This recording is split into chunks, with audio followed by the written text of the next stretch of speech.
లూకా సువార్త 23వ అధ్యాయం 34వ వచనం. యేసు, తండ్రి, వీరేమి చేయుచున్నారో వీరు ఎరుగరు గనుక వీరిని క్షమించమని చెప్పాను. వారు ఆయన వస్త్రములను పంచుకొనుటకై చీట్లు వేసిరి. యేసు, తండ్రి, వీరేమి చేయుచున్నారో వీరు ఎరుగరు గనుక వీరిని క్షమించమని చెప్పాను. వారు ఆయన వస్త్రములను పంచుకొనుటకై చీట్లు వేసిరి. లూకా సువార్త 23వ అధ్యాయము 34వ వచనం. యేసు ప్రభువారు, తండ్రి, వీరేమి చేయుచున్నారో వీరెరుగరు గనుక వీరిని క్షమించమని చెప్పాను. యేసు ప్రభువారి పరిస్థితి మనం ఒకసారి జ్ఞాపకం చేసుకుంటే, గెత్సెమనే తోటలో ఆయన ఎంతో వేదనతో, ఎంతో బాధతో, ఎంతో దుఃఖంతో ఆయన ప్రార్థించుచున్నప్పుడు ఆయన చెమట రక్తముగా మారినప్పటి నుంచి మనం చూస్తే ఆయన మీద పడి, ఆయన ఏదో దొంగ అన్నట్టు, నేరం చేసిన వారిని పట్టుకున్నట్టు ఆయన మీద పడి ఆయనని పట్టుకున్నారు. ఆయన ముఖము మీద ముసుగు కప్పి నిన్ను ఎవరు కొట్టారో ప్రవచింపమని చెప్పారు. ఆయనను అనేక దూషణ వచనములను పలికారు.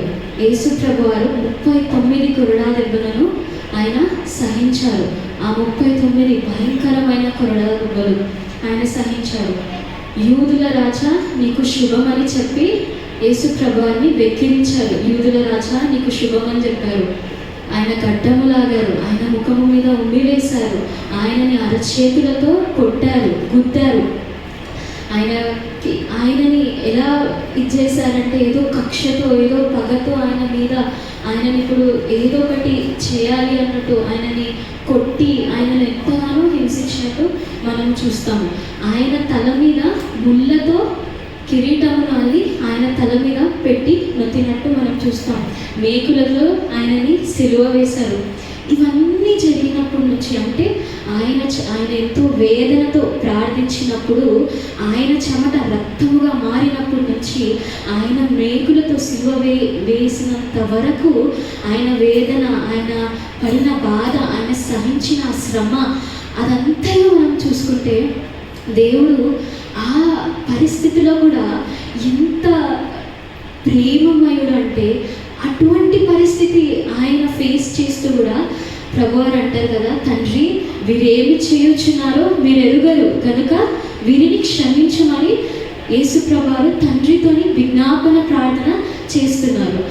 యేసు ప్రభువారికి ఆయన పరిస్థితిని చూసుకుంటే, ఆయన పరిస్థితికి ఆయన అనుకూలముగా మార్చుకొని ఉండొచ్చు. అంటే లూకా సువార్త 22వ అధ్యాయములో మనం చూసుకుంటే యేసు ప్రభువారు పేతురుతో అంటారు కదా, నేను నా తండ్రిని మొర్ర పెట్టుకుని ఎడల 12 సేనా వ్యూహముల కంటే ఎక్కువ దూతలను నా తండ్రి పంపేకుండా ఉంటారా అని యేసు ప్రభువారు అనేది మనం చూస్తాం. అంటే పరిస్థితి అంతయు ఆయన చేతులలో ఉంది. ఆయన ఏ డిసిజన్ తీసుకోవాలని ఆయన చేతులలో ఉంది.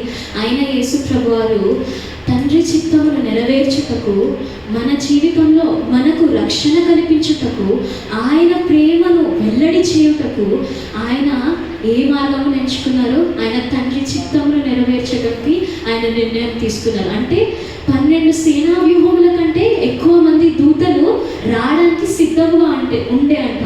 అంటే 72,000 లీజియన్స్ ఆఫ్ ఏంజల్స్, అంతమంది, అన్ని దేవదూతలు రెడీగా ఉండే to come and rescue Jesus Christ. అయినప్పటికీ ప్రభువు లేడు. ఆయన తండ్రి, పరలోకంలో ఉన్న తండ్రి చిత్తము నెరవేర్చుటకు ఆయన ఏ నిర్ణయం తీసుకోక తండ్రి చిత్తము కొరకై ఆయన తనను తాను అప్పగించుకొనెను అని మనం చూస్తాం. మనము 1 పేతురు 2వ అధ్యాయము 21 నుంచి 23 వరకు చూస్తున్నాం. నేను చదువుతాను. క్రీస్తు మీ కొరకు బాధపడి మీరు తన అడుగుజాడలయందు నడుచుకున్నట్లు మీకు మాదిరి ఉంచి పోయెను. ఆయన పాపము చేయలేదు, ఆయన నోటను ఏ కపటమును కనబడలేదు. ఆయన దూషింపబడి బదులు దూషింపలేదు. ఆయన శ్రమ పెట్టబడి బెదిరింపక న్యాయముగా తీర్పు తీర్చి దేవునికి తన్ను తాను అప్పగించుకొనెను. హల్లెలూయా, హల్లెలూయా. క్రీస్తు మన కొరకు బాధపడినారంట. అంటే ఆ గెత్సెమనే తోటలో ఏ రకంగా ప్రభువారు బాధపడితే ఆయన చెమట రక్తముగా మారింటది. ఏ విధముగా ఆయన ఎంత వేదన, ఎంత ఆవేదనలో ఆయన ప్రార్థన చేస్తూ ఉంటే చెమట రక్తముగా మారింది. ఆయన మన కొరకు బాధపడి మనము ఆయన అడుగు జాడలలో మనము నడుచుకోవాలని మనకు మాదిరి ఉంచి పోయాడు. ఆయనని ఎంత అపహసించినారో మనం చూసుకుంటాం. ఆయనని ఎన్ని మాటలు అన్నారు, ఎంత అపహసించినారు. ఆయన ముఖం మీద ఉమ్మి వేశారు, ఆయనని గుద్దారు, ఆయనని అరచేతులతో కొట్టారు.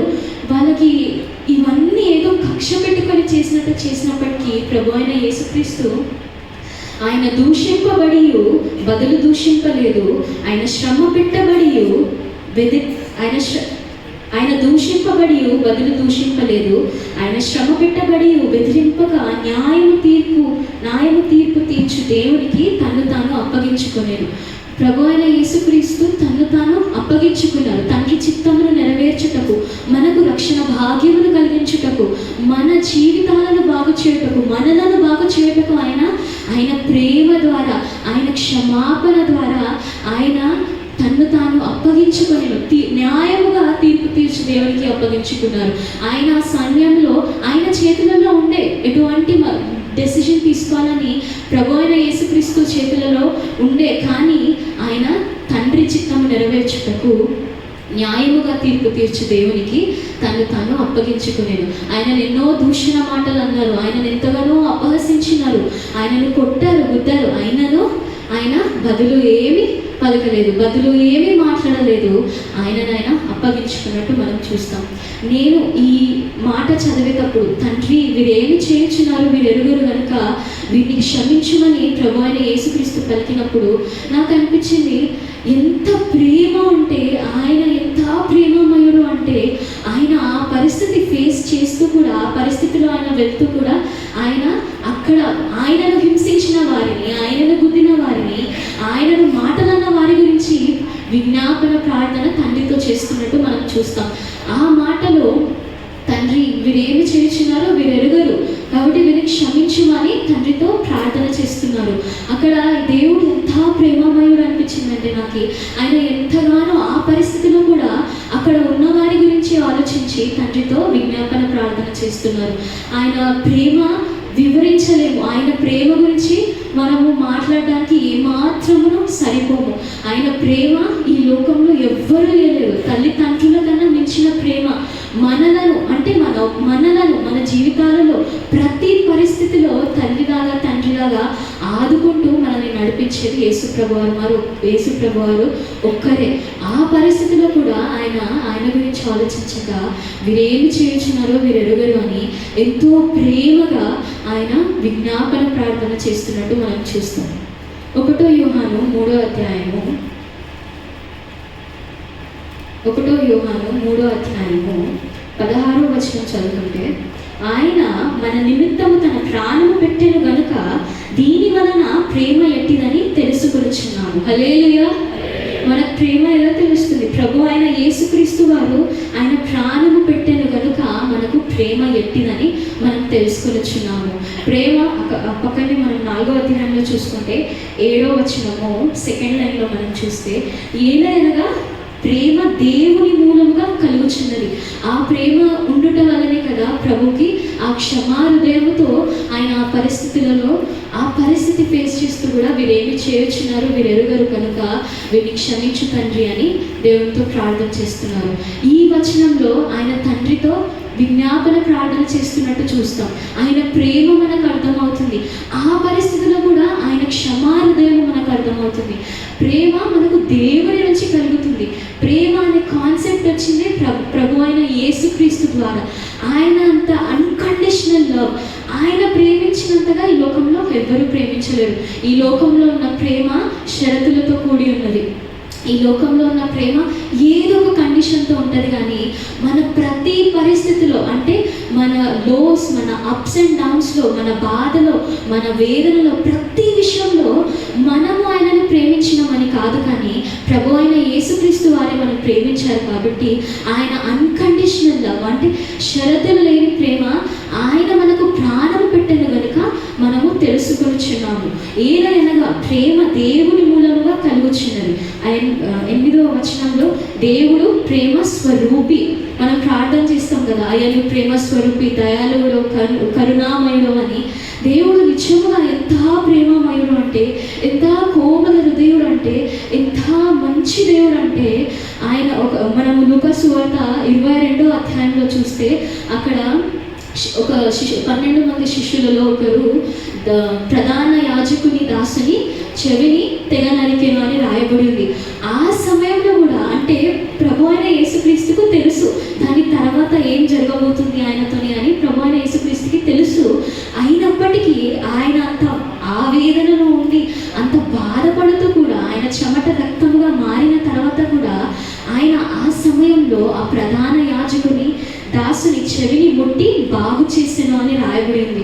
ఆ సమయంలో కూడా ప్రభు అయిన యేసుక్రీస్తు వారు ఎంత ప్రేమమయుడు దయాళుడు అంటే ఆ పరిస్థితిలో ఆయన ప్రధాన యాజకుని చెవిని ముట్టి బాగు చేశారట. అంటే ప్రభు అయిన యేసుక్రీస్తుకి ఆల్రెడీ తెలుసు దీని తర్వాత ఆయనతోని ఏం జరగబోతుందని. అయినప్పటికీ మన ప్రభు అయిన యేసుక్రీస్తు ప్రేమామయుడు, ప్రేమాస్వరూపి. 10వ వచనంలో చూసుకుంటే మనము దేవుని ప్రేమించటమని కాదు, తానే మనలను ప్రేమించి మన పాపములను ప్రాయశ్చిత్తమై ఉండుటకు తన కుమారుని పంపెను. ఇందులో ప్రేమ ఉన్నది. మనందరికీ తెలిసిన వచనము, దేవుడు తన అద్వితీయ కుమారుని ఈ లోకములకు పంపెను. దేవుడు లోకమును ఎంతో ప్రేమించను. లోకము అనగా మనమే, ఆయన బిడ్డలను ఆయన ఎంతగానో ప్రేమించను కనుక మనలను మనము ప్రేమించటమని కాదు, కానీ ఆయనే మనలను ప్రేమించి మన పాపములకు ప్రాయశ్చిత్తమై ఉండుటకు తన కుమారుని పంపెను. ఇందులో ప్రేమ ఉంది. తన కుమారుని ఈ లోకమునకు మనకు రక్షణ కల్పించుటకు, మనను విడిపించుటకు, ఆ బద్ధకాల నుంచి, ఆ పాపముల నుంచి, ప్రతి దాని నుంచి మనల్ని విడిపించుటకు, మనకు రక్షణ ఇచ్చుటకు తన అద్వితీయ కుమారుని తండ్రి లోకమును ఎంతగానో ప్రేమించి ఈ లోకమునకు యేసుక్రీస్తు ప్రభువాన్ని ఇచ్చారు. ఇందులో ప్రేమ ఉన్నది అని రాయబడి ఉంది.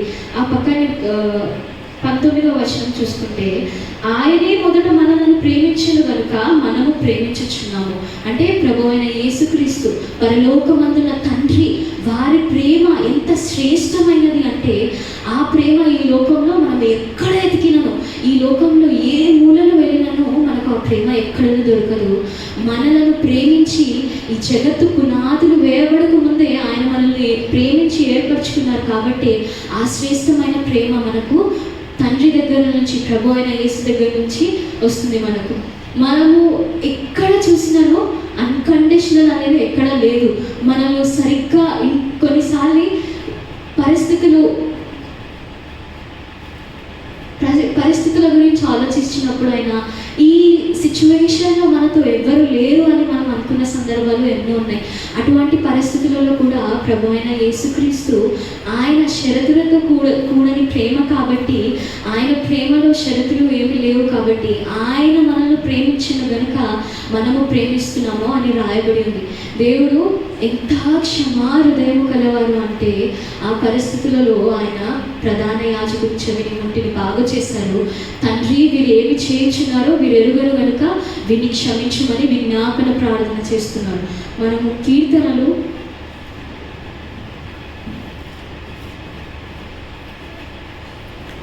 86వ అధ్యాయం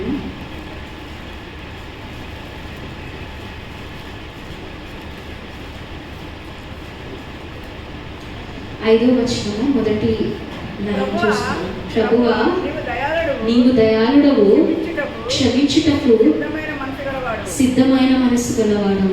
అంటే అంటే ఎప్పుడైతే దేవుణ్ణి ఆయన ఏదో దొంగ అని పట్టుకోవడానికి వచ్చినప్పుడు, ఆయన ఏదో నేరం చేసిన వాళ్ళు లాగా ఆయన మీద పడి ఆయనని పట్టుకున్నప్పుడు కూడా ఆయన ప్రధాన యాజకుని దాసుని చెవి ముట్టి బాగు చేసినని మనం చూసాం.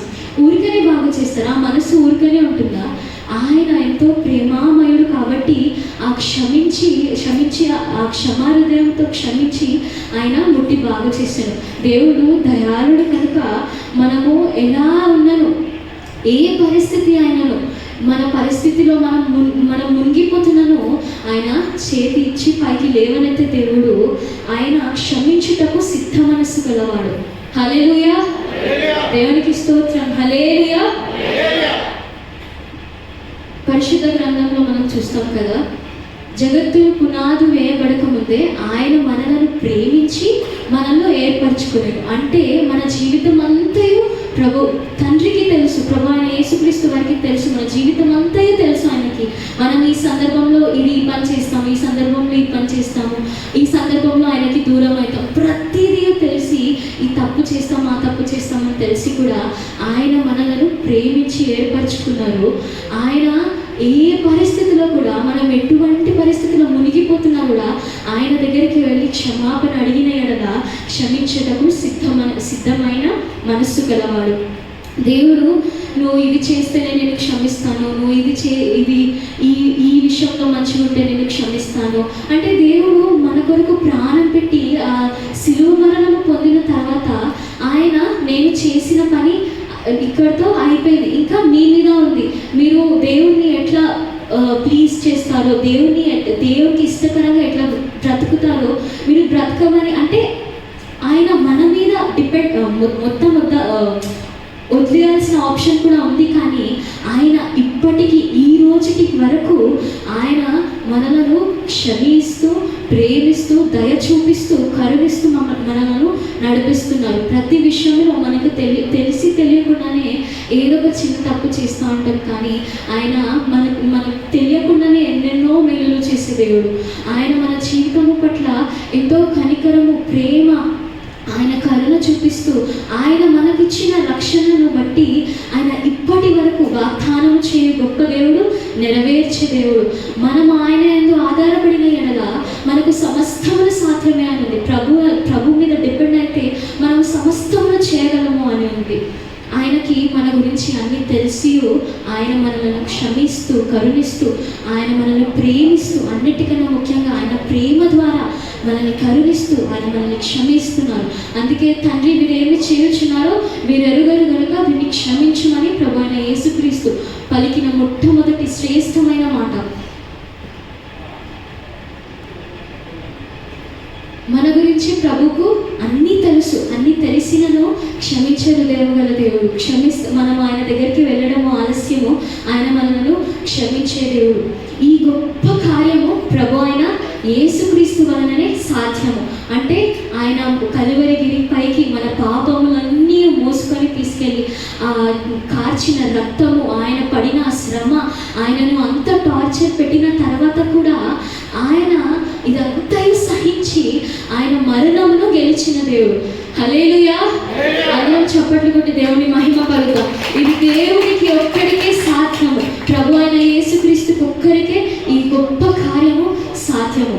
ఈ దినాన మనము మన జీవితంలో ఆయన జరిగించిన ప్రతి మేలులను జ్ఞాపకం చేసుకుంటూ ఆయన మన పట్ల చూపించిన ఆ కరుణ ఆ జాలి మన జీవితంలో జరిగిన ప్రతి ఒక్క ఆశ్చర్య కార్యములు మనం జ్ఞాపకం చేసుకుంటూ ఈ దినాన ఈ శుభ శుక్రవారం దినాన మనము ఆయన మన పట్ల చూపించిన ఆ రక్షణను ఆ దయను ఆ కనికరమును ఆయన మనకు ఇచ్చిన విమోచనను మనము జ్ఞాపకం చేసుకుంటూ ఆయనకు మహిమకరంగా మనము కూడా ఒకరి పట్ల ఒకరు ప్రేమ కలిగి ప్రభు అయిన యేసుక్రీస్తు అటువంటి పరిస్థితుల్లో కూడా ప్రార్థన చేసినట్టు మన జీవితంలో ఎటువంటి పరిస్థితి మనం ఎదుర్కొన్నా కానీ ప్రార్థన చేయడం ఎడతెగక ఒకరినొకరు ప్రేమిస్తూ ఆయన కలిగి ఉన్నట్లు క్షమాహృదయం కలిగి నడుచుకోవాలని ఆయనను పోలిన వారమై ఉండాలని దేవుని కోరుతూ ఈ కొద్ది మాటలు దేవుడు దీవించుగాక. ఆమేన్.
హల్లెలూయా. అందుకు ఆయన వానితో, నేడు నీవు నాతో కూడా పరదేశులై ఉండు అని నిశ్చయముగా నీతో చెప్పుచున్నానని. మరొకసారి చదువుకుందాం. అందుకు ఆయన వానితో, నేడు నీవు నాతో కూడా పరదేశులై ఉండు అని నిశ్చయముగా నీవు నాతో చెప్పుచున్నావని. యేసు ప్రభు వారు శిలువలో పలికిన 7 మాటల్లో 2వ మాట, అందుకు ఆయన వానితో, నేడు నీవు నాతో కూడా పరదేశంలో ఉండుమని నిశ్చయంగా నీతో చెప్పుచున్నానని దేవుడు నాకు ఇచ్చిన వాక్యము. అందుకు ఎవరితో అన్నారంటే, ఇప్పుడు యేసు ప్రభు బందిపోటు దొంగతో అందుకు ఆయన, నేడు నీవు నాతో కూడా పరదేశంలో ఉండుమని నిశ్చయంగా మాట్లాడుచున్నాడు. మనం అందరము ఏమంటారంటే, మనం రక్షించబడ్డాము, బాప్తిజం తీసుకున్నాము, కానీ పరిశుద్ధంగా ఎదగడం లేదు. వాక్యం కానీ ప్రార్థన కానీ దేంట్లో కూడా మనము ఎదగడం లేదు. అందరూ అనుకుంటారు ఏమని, నార్మల్గా మనము దేవుణ్ణి ఆ టైంలో రక్షించు దేవుడా అంటే ఆయన రక్షించేస్తాడు, మనని పరలోక రాజ్యాన్ని తీసుకొని వెళ్తారు అనుకుంటారు. కానీ మనము దేవుని యందు భయభక్తులు కలిగి పరిశుద్ధాత్మగా మనము ఆయనలో ఎంచబడాలి. యాకోబు సువార్త 1వ అధ్యాయం 22వ అధ్యాయము 23వ వచనంలో, మీరు వినువారు మాత్రమే ఉండి మిమ్మును మీరు మోసపుచ్చుకోకుండా వాక్య ప్రకారము ప్రవర్తించు వారై యుండుడి. ఎవడైనా వాక్యం వినని వాడై ఉండి దాని ప్రకారం ప్రవర్తింపబడిన వాడైతే వాడు అద్దంలో తన సహజ ముఖమును చూచుకొని మనిషి పోలి ఉన్నాడు. అంటే మనము దేవుని వాక్యమందు భయభక్తులు కలిగి ఉండాలి. ఎట్లా పడితే అట్లా, ఇప్పుడు బాప్తిజం తీసుకొని చాలా మంది ఇష్టానుసారంగా ఉంటారు. అలా కాకుండా మనం దేవుని యందు భయభక్తులు కలిగి ఆయనలో విశ్వాసంగా కలిగి ఉండాలి. అలాగే లూకాసు వార్త 23వ అధ్యాయంలో 32వ వచనంలో అంటారు కదా, మరియు ఇద్దరు ఆయనతో కూడా చంపబడుటకు తేబడి వారిని నేరం చేశారు. అంటే సిలువ వేసేటప్పుడు ఇద్దరు బందుకోటి దొంగల మధ్యలో మన యేసు ప్రభుని సిలువ వేశారు.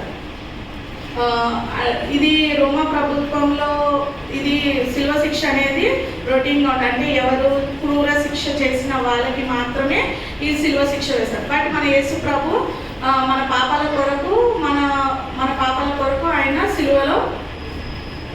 సిలువలో వేలాడబడ్డారు. కానీ ఆయన ఏం పాపం చేయలేదు. బట్ ఏమంటారు, ఆ దొంగలు ఇద్దరు పాపాలు చేశారు, కానీ మన యేసు ప్రభు పాపాలు ఏం చేయలేదు.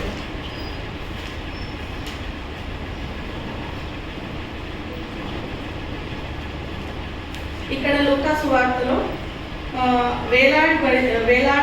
వేయబడిన ఆ నేరస్తుల్లో ఒకడు ఆయనను దూషించుచు, నీవు క్రీస్తు కదా, నిన్ను నీవు రక్షించుకొనుము, మమ్మును కూడా రక్షించుమని చెప్పాను.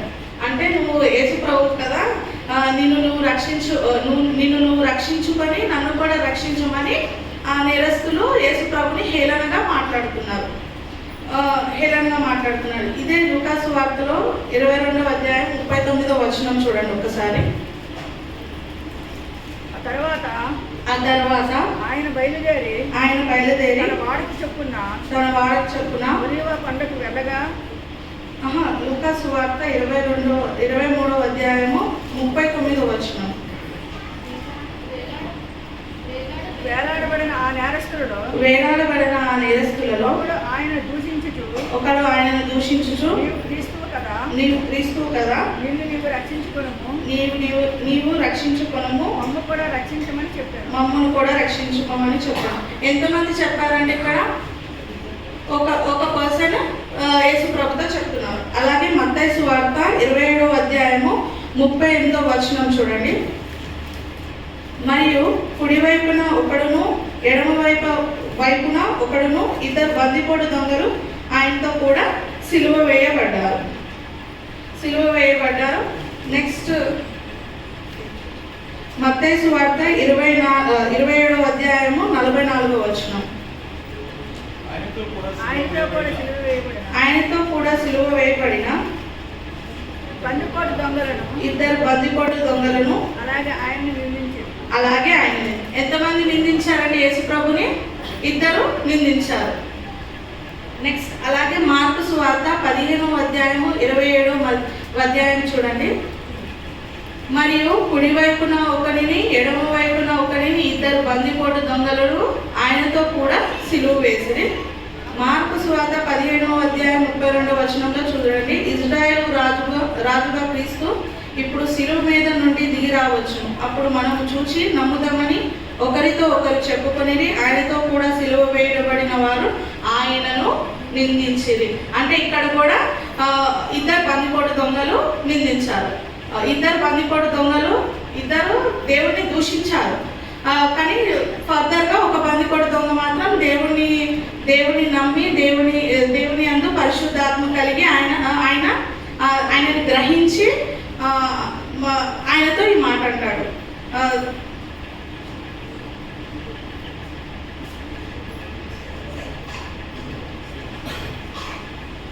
మత్తయి సువార్త 27వ అధ్యాయం 38వ వచనం 43వ అధ్యాయం వరకు చదువుకుందాం. మరియు కుడివైపున ఒకడును ఎడమ వైపున ఒకడును ఇద్దరు బందిపోటు దొంగలు ఆయనతో కూడా సిలువ వేయబడిరి. ఆ మార్గంలో వెళ్ళుచున్నవారు తలచుచు దేవాలయంలో పడగొట్టి 3 దినములు కట్టువాడ, నిన్ను నీవు రక్షించుకొనుము, నీవు దేవుని కుమారుడు అయితే సిలువ మీద నుండి దిగుమని చెప్పుచు ఆయనను దూషించింది. అలాగే శాస్త్రులను పెద్దలను ప్రధాన యాజకులను కూడా ఆయనను అపహసించుచు వీడు ఇతరులను రక్షించును, తను తాను రక్షించుకొనలేడా? ఇశ్రాయేలు రాజు కదా, ఇప్పుడు సిలువ మీద నుండి దిగిన ఎడల వారు నమ్ముదామని వాడు దేవుని యందు విశ్వాసం ఉంచెను, నేను దేవుని కుమారుడని చెప్పాను కనుక ఆయనకి ఇష్టడైతే ఆయన ఇప్పుడు వాడిని తప్పించినని చెప్పింది. అందరూ దూషిస్తూ ఉన్నారు. బట్ నేను ఒక 3 వర్డ్స్ని చెప్తాను. నేను గ్రహించింది ఏంటంటే విచిత్రమైన సందర్భం, విచిత్రమైన విజ్ఞాపన, విచిత్రమైన సమాధానం. విచిత్రమైన సందర్భంలో యెషయా 53:12 చూడండి ఒకసారి.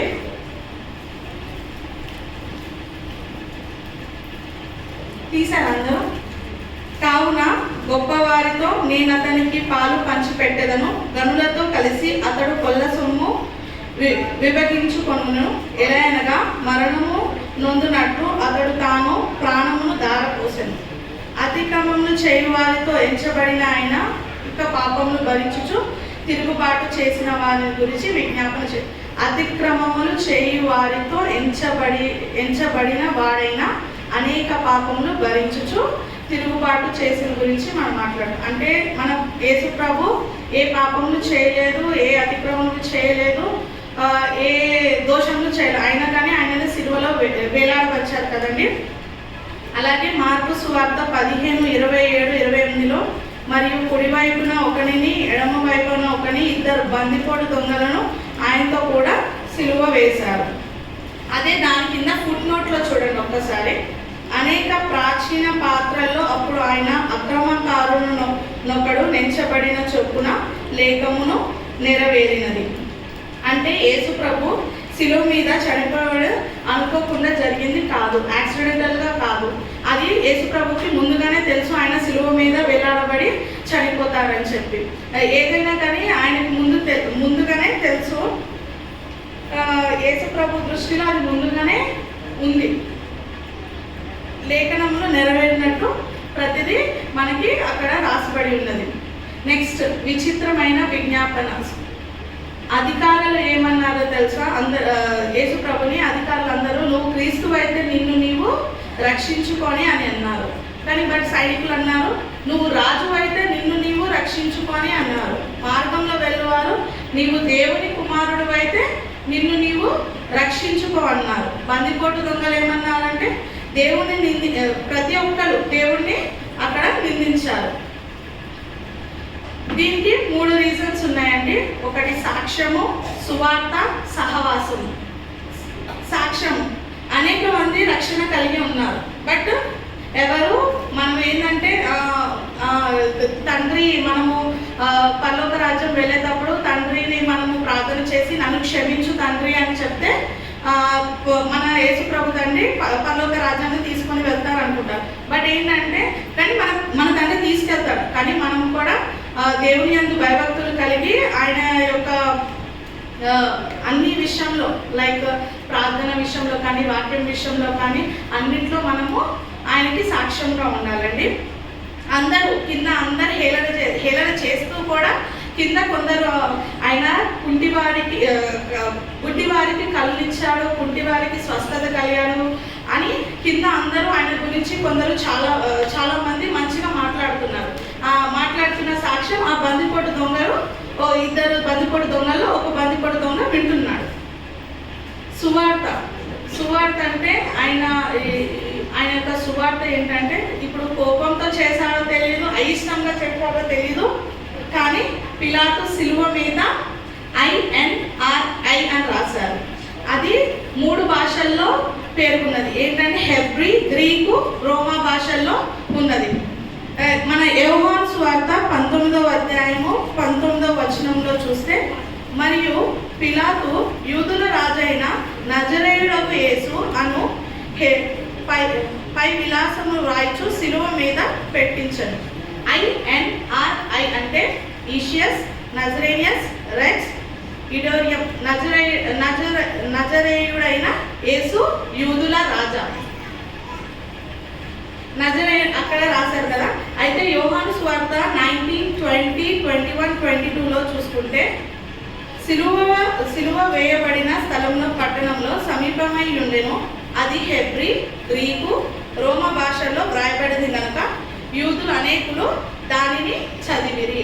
ఏం చేశారంటే యూదులు అనేకులు చదివి అక్కడ ఏమంటున్నారంటే, నేను యూదుల రాజునని వాడు చెప్పినట్టు వ్రాయము కానీ యూదుల రాజు అని వ్రాయొద్దని యూదులు ప్రధాన యాజకులతో పిలాతుగా చెప్పారు. అంటే ఆయన యూదుల రాజు అని మీరు రాయకండి, అంటే ఆయన యూదుల రాజు అని ఆయన చెప్పుకున్నాడని మీరు రాయండి దాని మీద అన్నాడు. కానీ పిలాతు ఏం చేశాడండి, లేదు, పిలాతు నేను వ్రాసిన దేహము వ్రాసితను అంటే ఆయన హేరోద్కి పిలాతుకి కూడా ఇది యేసు ప్రభు సిలువలో వేలాడబడడం వాళ్ళకి ఇష్టం లేదు. బట్ కింద ఉన్న ప్రజలు ఆయనను సిలువ వేయబడండి అనగానే, కానీ పిలాతు ఏం చేశాడు, INRI అంటే యూదుల నజరేయుడైన యేసు యూదుల రాజా అని అక్కడ ఆ సిలువ పైన ఆయన మెన్షన్ చేశాడని. సహవాసం అంటే ఫెలోషిప్. యేసు ప్రభుని నిందించారు, అపహసించారు, చాలా మంది హేళనగా మాట్లాడారు. అయినా కానీ యేసు తండ్రి ఒక తండ్రి వీరేమి చేయుచున్నారో వీరెరుగరు కనుక వీరిని క్షమించుమని యేసు ప్రభు తండ్రి గారు ప్రార్థన చేయుచుండగా, ఆ ఇద్దరు బందిపోటు దొంగల్లో ఒక బందిపోటు దొంగ అప్పుడు ఆయన ప్రార్థన చేస్తుంటే ఆయన విన్నాడు. ఒక్కసారి లూకా సువార్త 23, 40, 41 చూడండి. అయితే రెండో వాడు వానిని గద్దించి నీవు అదే శిక్షా విధిలో ఉన్నావు గనుక దేవునికి భయపడవా? మనకైతే ఇది న్యాయమే. మనం చేసిన వాటికి తగిన ఫలము పొందుచున్నాము కానీ ఈయన ఏ తప్పిదము చేయలేదని చెప్పి ఆయనను చూచి యేసు నీవు రాజ్యంలోకి వచ్చినప్పుడు నన్ను జ్ఞాపకం చేసుకునమనెను.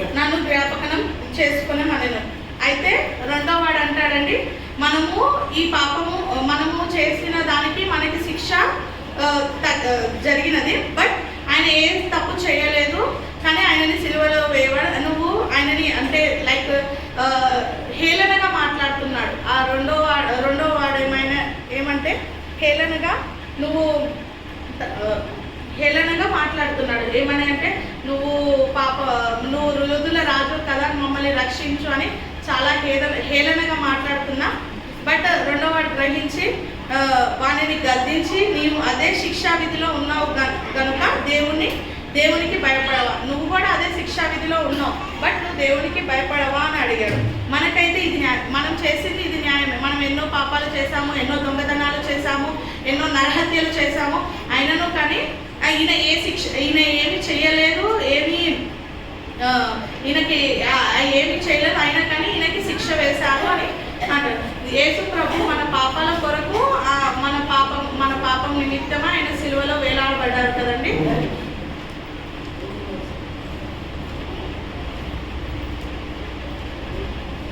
విచిత్రమైన సమాధానం. మూడోది ఏంటంటే ఆయనను లూకా సువార్త 42వ అధ్యాయం. అప్పుడు సమాధానం ఎట్లా కలిగిందంటే సెకండ్ బందిపోటు దొంగతో ఏం కలిగింది? ఆయనను చూచి యేసు నీవు నీ రాజ్యంలోనికి వచ్చినప్పుడు నన్ను జ్ఞాపకం చేసుకునే మనను. అందుకు ఆయన వానితో నేడు నీవు నాతో కూడా పరదేశిలో ఉండుమని నిశ్చయంగా నీతో చెప్పుచున్నాను.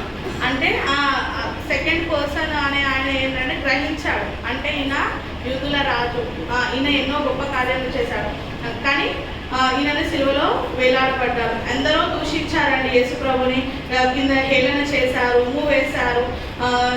సిలువ మీద వేలాడబడుతున్నప్పుడు ఆయన ఎన్నో మాటలు అన్నారు, నువ్వు యూదుల రాజు కదా దిగిరము అని ఎన్నో విధాలుగా ఆయనని హేళన చేశారు. కానీ మన యేసు ప్రభు ఏంటంటే గొప్ప రక్షకుడు. ఆయన ప్రతి ఒక్కటి మనకి మన పాపాల కోసం, మన దోషాల కోసం ఆయన సిలువ వేయబడ్డారు కదా. సో అప్పుడు ఆయన గ్రహించాడు. రెండో బందిపోటు దొంగ ఆయనను గ్రహించి ఇక్కడ మనకి కుడివైపు ఆయననా ఎడమ వైపు ఆయననా పరిశుద్ధపరిచాడు అంటే బైబుల్లో మనకి ఎక్కడ కూడా రాయలేదు. బట్ మనం ఏంటంటే ఎక్కువ శాతము లైక్ కుడి హస్తం మంచిది అని అనుకుంటాం కదండి, కానీ అక్కడ బైబుల్లో ఎక్కడ రాయలేదు కుడిది మంచి, కుడి ఆయన నమ్మాడు, రైట్ పర్సన్ లెఫ్ట్ పర్సన్ అని అక్కడ ఏమీ రాయలేదు. అందుకు ఆ బందిపోటు దొంగ అంటాడు, అందుకు ఆయన వాళ్ళతో నేడు నీవు నాతో కూడా పరదేశిలో ఉండుమని నిశ్చయంగా నీతో చెప్పుచున్నాను. అంటే అప్పుడు బందిపోటు దొంగతో యేసు ప్రభు వారు అంటారు, నేడు నీవు నాతో కూడా పరదేశిలో ఉండుమని నిశ్చయంగా చెప్పుచున్నాను. ఏదైనా తప్పు చెప్తే నన్ను క్షమించండి. ఈ చిన్ని కొద్ది వాక్యము దేవుడు దీవించుకున్నాను.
తర్వాత శిశువుని చూచి ఇదిగో మీ తల్లి అని చెప్పాడు. ఆ గడియ నుండి ఆ శిష్యుడు ఆమెను తన ఇంట చేర్చుకోలేదు. యేసు తన తల్లియు తాను ప్రేమించిన శిశువుని దగ్గర నిలుచుచుండగా చూచి అమ్మ ఇదిగో నీ కుమారుడు అని తన తల్లితో చెప్పాడు. తర్వాత శిష్యుని చూచి ఇదిగో నీ తల్లి అని చెప్పాడు. ఆ గడియ నుండి ఆ శిష్యుడు ఆమెను తన ఇంట చేర్చుకోలేదు.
వచ్చిన వాళ్ళందరికీ నా హృదయపూర్వక వందనాలు. ఈ సమయం ఇచ్చిన దేవునికి, దైవజనునికి, సంఘస్థులందరికీ వందనాలు. ఈరోజు మనము 3వ మాట ధ్యానించుకుంటాము. ఎంతమందికి గుర్తుందో లేదో తెలియదు కానీ 3 సంవత్సరాల క్రితం ఈ సంఘంలో నేను వాక్యం చెప్పడం స్టార్ట్ చేసింది 3వ మాట ద్వారానే. మళ్ళీ నాకు అవకాశం రావడం, మెమరీస్ అన్ని నాకు అలా గుర్తొస్తున్నాయి. చాలా భయపడ్డాను ఆ రోజు. అంటే భయం అయితే ఇప్పటిదాకా ఉంది కానీ బట్ ఎలా చెప్పినా మీరు రిసీవ్ చేసుకుంటారు, సపోర్ట్ చేస్తారన్న ఒక కాన్ఫిడెన్స్ అయితే ఉంది. 3వ మాట చూద్దాము. యోహాను సువార్త 19వ అధ్యాయము 26వ వచనం చూద్దాము. యేసు తన తల్లియు తాను ప్రేమించిన శిష్యులను దగ్గర నిలుచుండుట చూచి, అమ్మా ఇదిగో నీ కుమారుడు అని తన తల్లితో చెప్పాను. తరువాత శిష్యుని చూచి, ఇదిగో నీ తల్లి అని చెప్పాను. ఆ గడియ నుండి ఆ శిష్యుడు ఆమెను తన ఇంట చేర్చుకున్నాడు. అయితే 7 మాటలతో మనం చూస్తే ఈ 3వ మాట అనేది కొంచెం డిఫరెంట్గా ఉంటుంది. కొంచెం అన్ని మాటలు అందరి గురించి ఉంటాయి కానీ 3వ మాట కేవలం తన శిష్యుడు తన తల్లి గురించి ఉంటుంది. అయితే ఈ మాట మనం స్పెషల్గా ఓన్లీ యోహాను సువార్తలో చూస్తాము. ఎందుకంటే ఆయన అక్కడ ఉండి చూచి ఆయనంతటా ఆయన రాసిన మాట కాబట్టి. మనకు యోహాను గారి గురించి తెలుసు కదా, ఇక్కడ మనకి చెప్తారు తాను ప్రేమించిన శిష్యుడు. అంటే 12 మందిని ప్రేమించారు యేసు ప్రభు, కానీ యోహాను గారిని ఇంకొంచెం ఆయన చాలా దగ్గర, ఆయన ఇన్నర్ సర్కిల్కి చాలా దగ్గరైన వ్యక్తి, చాలా ఆత్మీయమైన శిష్యుడు కదా. సో యోహాను గారిని తాను ఎంతో ప్రేమించిన శిష్యుడు అన్నాడు. మనం యోహాను రాసిన పత్రిక కూడా సువార్త మొత్తం చూసినప్పటికీ ఆయన దేవుని దగ్గరగా చూచి రాసిన మాటలే ఉంటాయి. అలాగే ఎంతోమంది చూడండి వేరే శిష్యులు, ఇతర శిష్యులు చూడని మాటలు కూడా ఈయన చూచి ఈయన స్పెషల్గా ఈయన సువార్తలో రాసుకున్నారు. యోహాను సువార్త 1వ అధ్యాయంలో మనకి ఏమని ఉంటుంది? ఆది యందు వాక్యం ఉండెను, వాక్యము దేవుని యొద్ద ఉండెను, వాక్యమే దేవుడై ఉండెను. 14వ వచనం చూస్తే వాక్యము శరీరధారి అయి కృపా సత్య సంపూర్ణై వచనాలు ఉంటుంది. అంటే ఈ వాక్యం అంటే దేవుడే కదా. ఈ వాక్యము జీవము గలది, నిత్యమైనది, శరీరధారి అయి మన దగ్గరికి వచ్చిందని ఆయన స్పష్టంగా ఆయన చూశాడు కాబట్టి చూసి రాశాడనమాట ఇక్కడ. అయితే ఇక్కడ యోహాను గారు ఉన్న స్టాండ్ పాయింట్, ఆయన దృక్పథం. శిష్యులు ఎవరు లేరు అక్కడ శిలువ దగ్గర, కానీ యోహాను సువార్త అందరూ వింటున్నారండి? హల్లెలూయా. యోహాను గారు ఆయన ఒక్క శిష్యుడే శిలువ దగ్గరగా సమీపంలో నిలబడి ఆయన చూసి రాసిన మాట. మనం ఇక్కడ పైన చూస్తే 4 స్త్రీలు ఉన్నారు. తల్లి చెల్లి అలాగే ఇంకో 2 ఉన్నారు. వాళ్ళతో పాటు ఈ శిష్యుడు కూడా ఉన్నాడు. అయితే మనము పైన నుంచి ఒకసారి చదివితే సైనికులు 23వ వచనం చూస్తే సైనికులు యేసును సిలువ వేసిన తరువాత ఆయన వస్త్రములు తీసుకొని ఒక్కొక్క సైనికుని ఒక్కొక్క భాగము వచ్చినట్లు వాటిని 4 భాగములు చేసి ఆయన అంగీని కూడా తీసుకొని ఆ అంగి కట్టులేక పైనుండి యావత్తు నేయబడినది కనుక వారు దానిని చింపగా అది ఎవరికి వచ్చునో అని దాని కోసము చీట్లు వేయదమని ఒకరితో ఒకరు చెప్పుకోరు. వారు నా వస్త్రములు తమలో పంచుకొని నా అంగీ కొరకు చీట్లు వేసిరి అన్న లేఖనము నెరవేరినట్లు ఇది జరిగాను. మనము కీర్తనలు 22వ అధ్యాయం చూస్తే 22వ అధ్యాయము 18వ వచనం చూద్దాం. నా వస్త్రములు వారు పంచుకొనిచున్నారు, నా అంగీ కొరకు చీట్లు వేయించున్నాను. చాలు. సో అంటే ఇక్కడ ఉన్న లేఖనము నెరవేర్చడం కొరకు ఇది జరిగిందని మనకి ఇక్కడ స్పష్టంగా ఉంది. యూదుల ఆచారం ప్రకారము వాళ్ళకున్న వస్త్రాధారణ ఏంటంటే ఒక 5 భాగాలు. తలపాగా, ఒక పై వస్త్రము, లో వస్త్రము, ఒక నడుముకి ఒక కట్టు బెల్ట్ లాగా, కాళ్ళకి చెప్పులు. ఈ 5 భాగాలు యూదుల ఆచారం ప్రకారం వాళ్ళ డ్రెస్ కోడ్ అనమాట. అయితే ఇక్కడ 4 భాగాలు అయిపోయింది. ఇంకొక లో వస్త్రం ఉంది. అది ఒకే ఒక పీస్ ఆఫ్ క్లాత్తో చేశారు కాబట్టి దాన్ని చింపేస్తే దానికి విలువ ఉండదు. సో దానికోసమని వాళ్ళు చీట్లు వేసుకున్నారు. అయితే దానికి ఉన్న ప్రాముఖ్యత ఏంటంటే యూదులలో వాళ్ళు చిన్నప్పుడే తల్లి తల్లి వాళ్ళ కొడుకులకి ఈ వస్త్రం అనేది చేయించి ఇస్తారనమాట. సో అది చాలా తల్లికి కొడుక్కి అది చాలా ఒక విలువైన వస్త్రంగా మనం చూసుకోవచ్చు. వీళ్ళు ఇక్కడ ఏం చేస్తున్నారు, ఆ వస్త్రాన్ని ఎవరు పంచుకోవాలని చీట్లు వేస్తున్నారు కదా. సో ఈ చీట్లు వేస్తున్నారు, నా తల్లి నా కోసం ఎంతో ఇష్టంగా చేయించిన వస్త్రము వీరు ఇలా పంచుకుంటున్నారు అన్న బాధతో తర్వాత ఆయన ఈ 3వ మాట పలికాడు అనమాట. అయితే ఇక్కడ మనం చూస్తే యోహాన్ గారికి ఏమన్నారు, ఇదిగో నీ కుమారుడని తల్లితో చెప్పాను. తర్వాత శిష్యుని చూసి ఇదిగో నీ తల్లి అని చెప్పాను. యోహాన్ గారికి ఏమంటున్నారు, నేను ఇక్కడ ఉన్నాను, నేను వెళ్ళిపోతున్నాను కాబట్టి నా బదులుగా నా స్థానంలో నువ్వు ఉండి నా తల్లిని చూసుకోమని చెప్తున్నాడు. ఎందుకంటే ఆయన పెద్ద కుమారుడు కదా.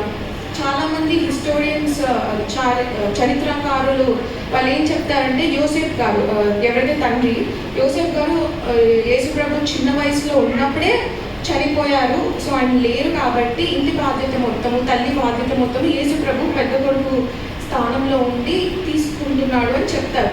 సో యేసుప్రభు పెద్ద కొడుకు స్థానంలో ఉండి ఆయన వెళ్ళిపోతున్నాడు కాబట్టి ఆయన స్థానంలో తనకి ఇష్టమైన శిష్యుడు యోహాన్ గారిని నిలవబెట్టి ఈ మాట చెప్పారు. అయితే ఇప్పుడు యేసుప్రభు నార్మల్గా ఏం లేడు, నార్మల్ స్టేట్లో లేడు కదా.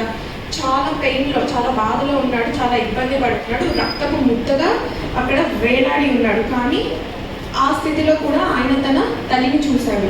అయితే ఇక్కడ పాయింట్ మనం చూడాలి, despite his own pain he seen his mother. అంటే ఆయన ఆల్రెడీ ఆయన చాలా బాధలో ఉన్నాడు, కానీ తన తల్లి బాధని ఆయన అక్కడ చూశాడనమాట. ఆయన మండు ఎండలో ఉండడం మనకు తెలుసు, రక్తపు ముద్దగా ఉన్నాడు, చేతికి నెయిల్స్ మేకులు ఉన్నాయి, కాళ్ళకి మేకులు ఉన్నాయి, తలకి ముళ్ళ కిరీటం ఉంది. ఈ స్థితిలో కూడా తల్లి అక్కడ నుంచొని ఏడుస్తుంది అని చూసి తల్లి గురించి ఆయన ఆలోచించాడు అనమాట. అయితే ఇక్కడ మనము లూకా సువార్త 2వ అధ్యాయం చూద్దాము. లూకా సువార్త 2వ అధ్యాయము 35వ వచనం చూద్దాం. మరియు నీ హృదయంలోనికి ఒక ఖడ్గము దూసుకుని పోవునని ఆయన తల్లి అయిన మరియతో చెప్పాను. వీరు యేసుప్రభు పుట్టిన కొన్ని రోజులకి దేవాలయంలోకి వెళ్తే అక్కడ సుమియోను అనే వ్యక్తి ఆయన మరియమ్మతో ఇలా చెప్తాడంట, నీకు నీ మనసులో చాలా పెద్ద గాయం జరుగుతుంది అని ఎప్పుడో ప్రవచిస్తాడనమాట.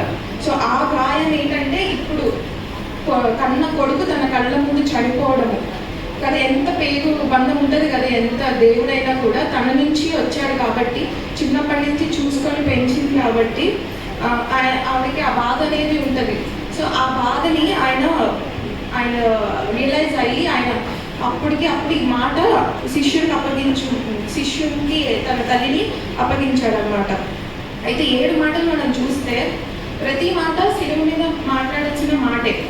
వీరిని క్షమించండి, మీరు నాతో పరదేశంలో ఉంటారు, నేను తప్పుకొని ఉన్నాను, ఆత్మ అప్పగిస్తున్నాను, ప్రతి మాట అనేది శిలువ మీద పలకాల్సిన మాటే. కానీ ఈ 3వ మాట చూస్తే ఇది ఎక్కడైనా పలకొచ్చు, ఎందుకంటే యోహాన్ గారు ఆయనతో పాటే ఉన్నారు.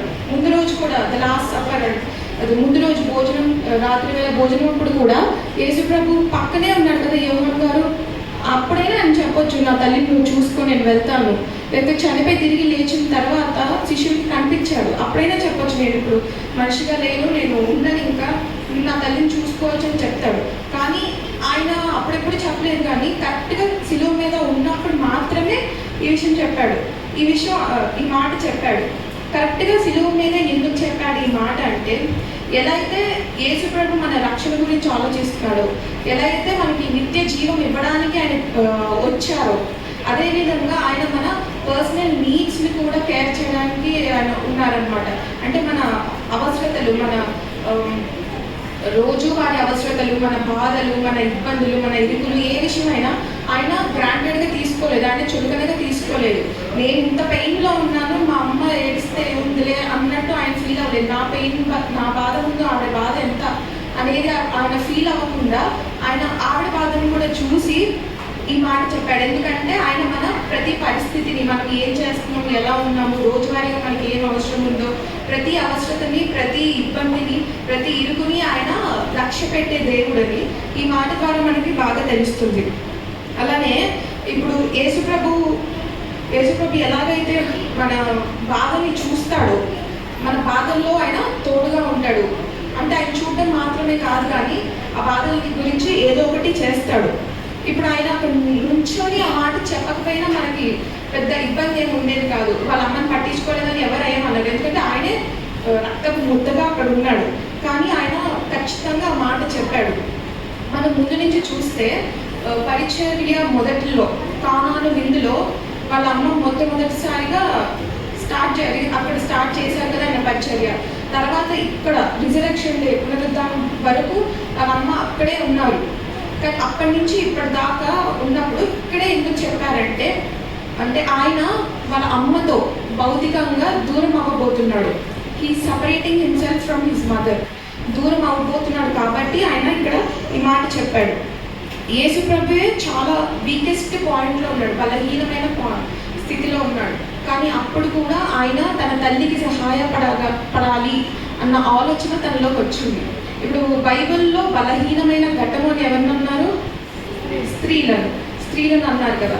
మరి పరిచర్యలో అంతా చూసుకుంటే ఆయన ఎక్కడికి వెళ్తే అక్కడ, ఆయన చనిపోయినప్పుడు శిలువ దగ్గర, సమాధి దగ్గర ఎక్కువ ఎవరిని చూస్తాము? స్త్రీలు. బలహీనమైన ఘట్టము అనబడిన వారినే యేసుప్రభు ఇంకా బలముగా వాడుకున్నారు కదా. అంటే ఇప్పుడు నేను బలహీనంగా ఉన్నాను అని అంటే నిన్ను వాడుకోలేదని కాదు. ఇప్పుడు నాకు అనారోగ్యం వచ్చిందనుకోండి, నేను అసలు ఎవరితో మాట్లాడి, ఎవరిని పట్టించుకొని, ఎవరి పని వాడి, ఎవరు ఏమైపోతున్నా నేను అసలు పట్టించుకోను కదా. ఎవరు ఇదిగో అంటే నేను బాగా ఎంతవరకు నేను కదలను అన్నట్టు మనం ఉంటాము. కానీ యేసుప్రభు ఆయన అప్పుడు 100% దేవుడే, కానీ ఆ క్షణంలో కూడా ఆయన 100% మనుషుడే కదా. సంపూర్ణంగా ఆయన మనుషుడే.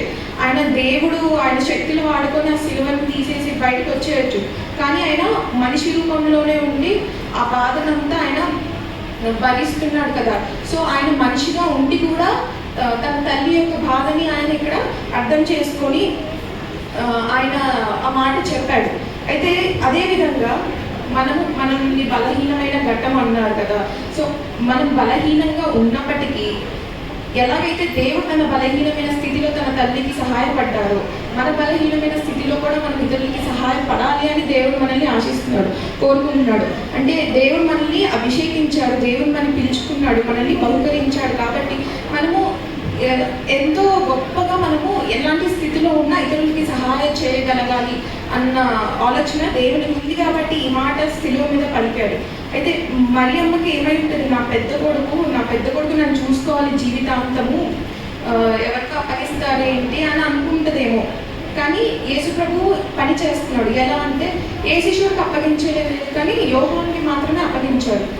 యోహానికి ఎందుకంటే మనం 12 మంది శిష్యుని చూస్తే, యూదా గారు కాకుండా తర్వాత మత్తయి వచ్చారు, వీళ్ళందరినీ చూస్తే వీళ్ళందరూ హతసాక్షులు అయ్యారు, చంపబడ్డారు ఎక్కడో చోట. కానీ యోహాన్ గారు మాత్రమే తన వృద్ధాప్యంలో న్యాచురల్ డెత్ పొందారు, సహజంగా మరణించారు.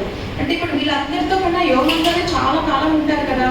సో యేసుప్రభు ఏమనుకున్నాడు, వీళ్ళందరితో ఉంటే కొంతకాలమే నా తల్లితో ఉంటారు. కానీ యోహాన్ గారు అయితే చాలా రోజులు, చాలా సంవత్సరాలు నా తల్లితో ఉంటారన్న ఆలోచనతోనే యేసుప్రభు తన తల్లిని యోహాన్ గారికి అప్పగించాడు.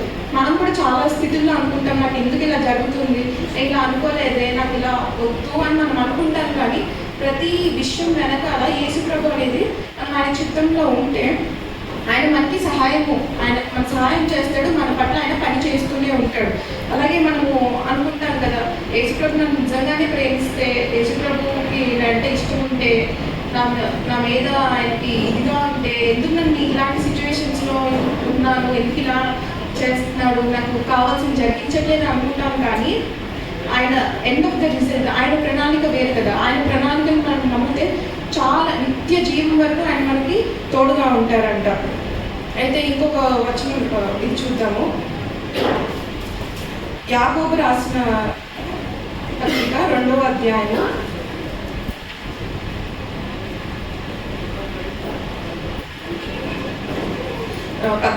14 నుంచి చూద్దాము. నా సహోదరులారా, క్రియలు లేనప్పుడు ఎవడైనాను తనకు విశ్వాసము కలదని చెప్పిన ఎడల ఏం ప్రయోజనము? అట్టి విశ్వాసం అతను రక్షింపగలదా? సహోదరుడైనా సహోదరి అయినా దిగంబరులై ఆనాటికి భోజనం లేక ఉన్నప్పుడు మీలో ఎవరైనాను శరీరముకు కావాల్సిన వాటిని ఇయ్యక సమాధానంగా వెళ్ళుడి, చలి కాచుకొనుడి, తృప్తి పొందుడని చెప్పి ఎడల ఏం ప్రయోజనము? అలాగే విశ్వాసము క్రియలు లేనిదైతే అది ఒంటిగా ఉండి మృతమైనదగును. చాలండి. మనకు తెలుసు కదా, క్రియలు లేని విశ్వాసము మృతము. అయితే మనకి చాలా విశ్వాసం ఉంది కానీ చూపించలేకపోతున్నాము, ఉపయోగం లేదు కదా. సో ఇక్కడ మనము ఏం చేస్తున్నామంటే, ఆయన చూస్తున్నాడు కదా, ఆయన చూస్తూ ఆయన చూసి ఊరుకోలేదు, ఆయన తల గురించి మాట్లాడాడు. అలాగే మనము ఎవరైనా ఇబ్బందుల్లో ఉన్నారు, ఎవరైనా ఇరుకులో ఉన్నారు, కష్టాల్లో ఉన్నారు, వారిని మనం అలా చూసి వదిలేయకూడదంట. మనం ఏం చేయకపోయినా నీ కొరకు బాధపడే దేవుడు ఒకడు ఉన్నాడు, నిన్ను ప్రేమించే దేవుడు ఒకడు ఉన్నాడు, నిన్ను చూచే దేవుడు ఒకడు ఉన్నాడు, నీ కోసం ఆలోచించే దేవుడు ఒకడు ఉన్నాడని చెప్పడము మన బాధ్యత.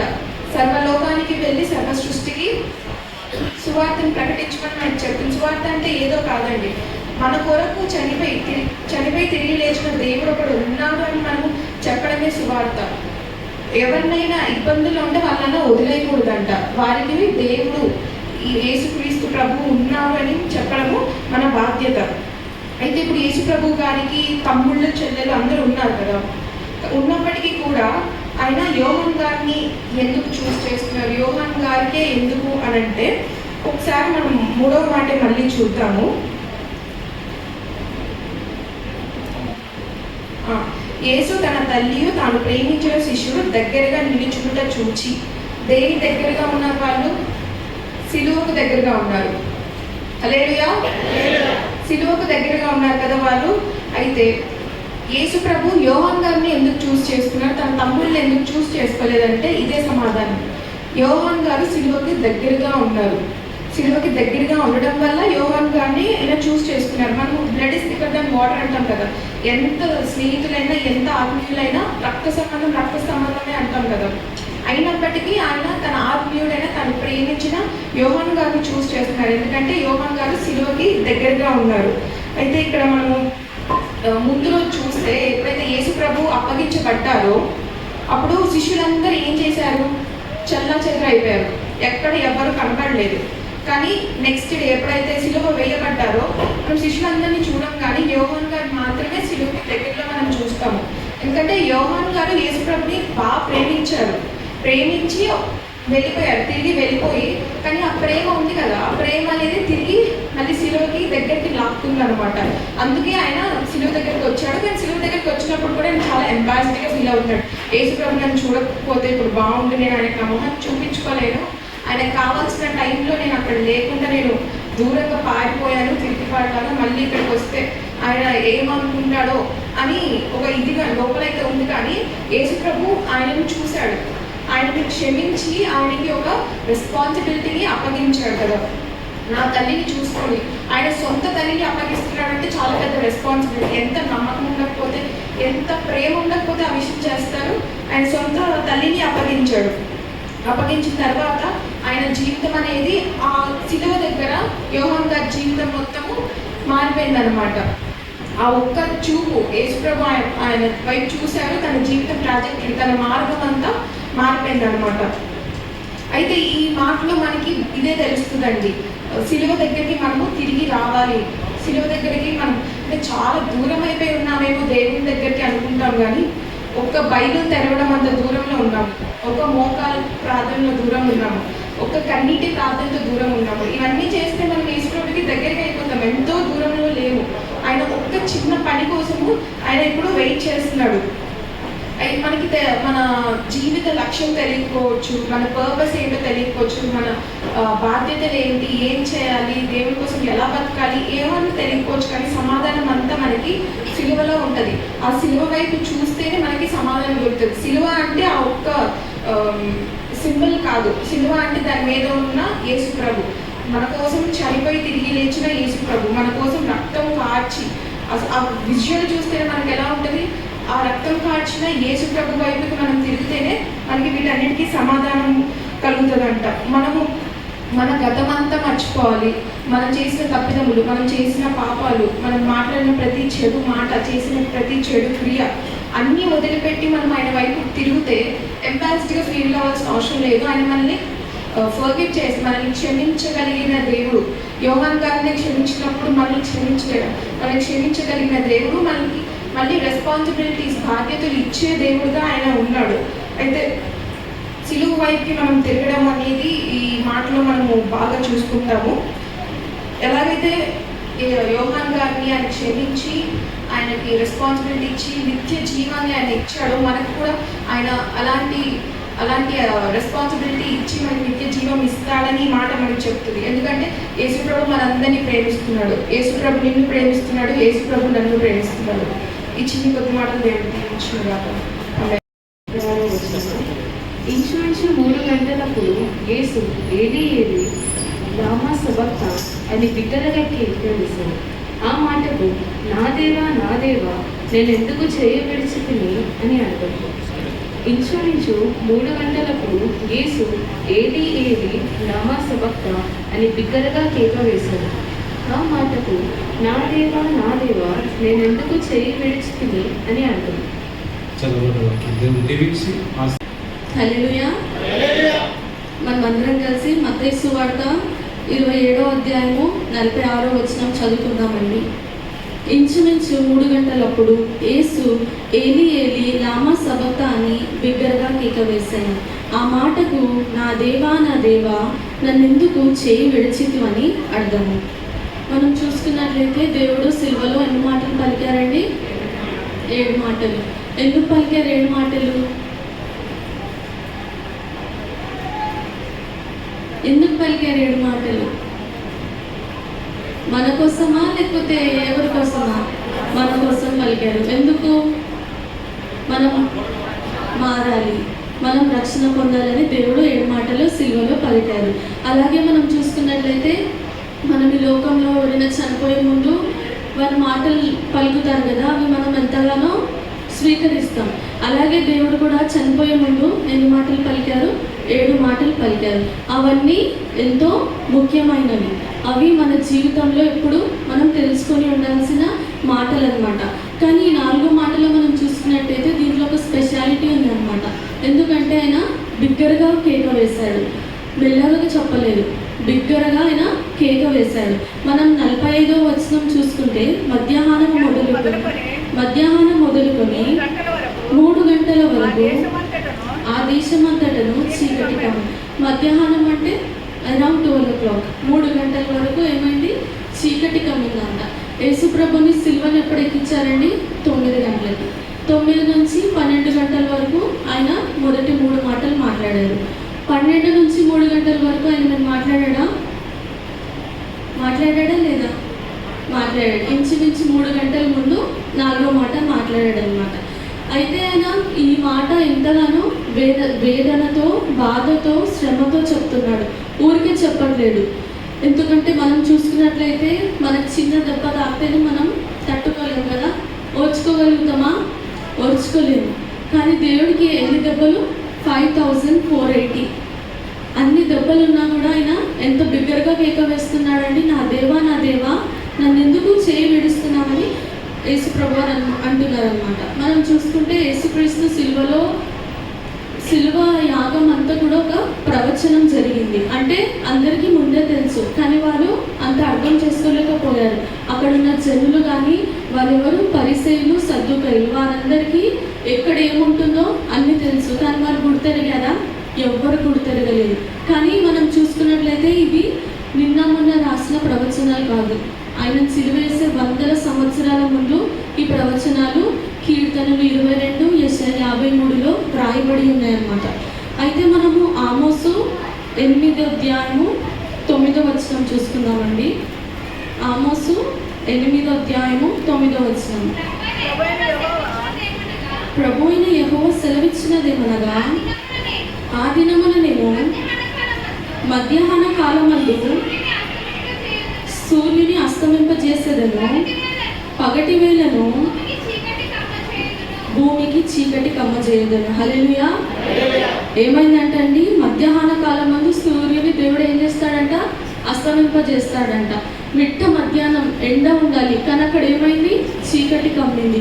ఎందుకు చీకటి కమ్మిందని ఎవ్వరు ఆలోచించలేదు, కానీ ఈయన ఏలియాని పిలుస్తున్నాడు. ఏలియా వచ్చి నన్ను రక్షిస్తాడేమో, ఎందుకంటే ఏలియా చనిపోలేదు, ఆయన లేపబడ్డాడు కాబట్టి ఏలియా వచ్చి రక్షిస్తాడని అందరు చూస్తున్నారు. కానీ చీకటి ఎందుకు అయిందన్న క్వశ్చన్ ఎవ్వరిలో లేదు.